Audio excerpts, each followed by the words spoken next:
Мәктағыз бен мысық. Бұл екеуі дос болып жүреді. Мәктағыз үйін жинап жүріп, бір мейіз тауып алады да мысық шақырады. Мысық келмейді. Қыз, келмесең келме деп мейізді өзі жеп қояды. Жеп болған соң мысық келіп, неге шақырдың деп сұрайды.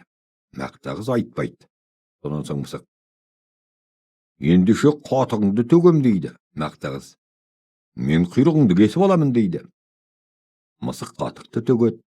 Мәктағыз мысықтың құйрығын кесіп алады. Мысық, апа, құйрығымды берші дейді. Мәктағыз, менің қатығымды төле дейді.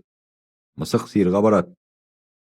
Сиыр, маған қатық берші дейді. Сиыр, менің қарным ашып тұр, маған жапырақ әкеліп берші дейді.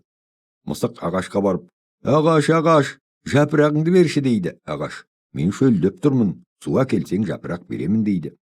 Мысық суға бара жатса, суға келе жатқан қыздарды көреді. Қыздар, маған су беріңіздерші дейді. Қыздар оған, бізге сағыз әкеліп берсең, біз саған су береміз дейді. Мысық дүкенге барады. Әй, дүкенші, маған сағыз берші дейді. Дүкенші, маған жұмыртқа бер дейді. Мысық тауыққа барады. Тауық, маған жұмыртқа берші дейді. Тауықтар, бізге дән әкеліп берсең, біз саған жұмыртқа береміз дейді. Мысық енді не қыламын деп бара жатса, бір ін қазып жатқан тышқанды көреді. Мысық тышқанды бас салады. Жаның барында айт, үйіңде не бар дейді.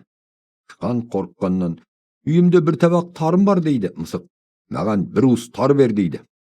Тышқан үйіне барып, бір уыс тар әкеліп береді. Мысық тарын апарып тауыққа береді, тауық жұмыртқа береді, жұмыртқаны апарып дүкеншіге береді, дүкенші сағыз береді, сағызды апарып қыздарға береді, қыздар су береді, суды апарып ағашқа береді, ағаш жапырағын береді, жапырақты апарып сиырға береді, сиыр қатық береді, қатықты апарып Мәктағызға береді, Мәктағыз мысықтың құйрығын береді.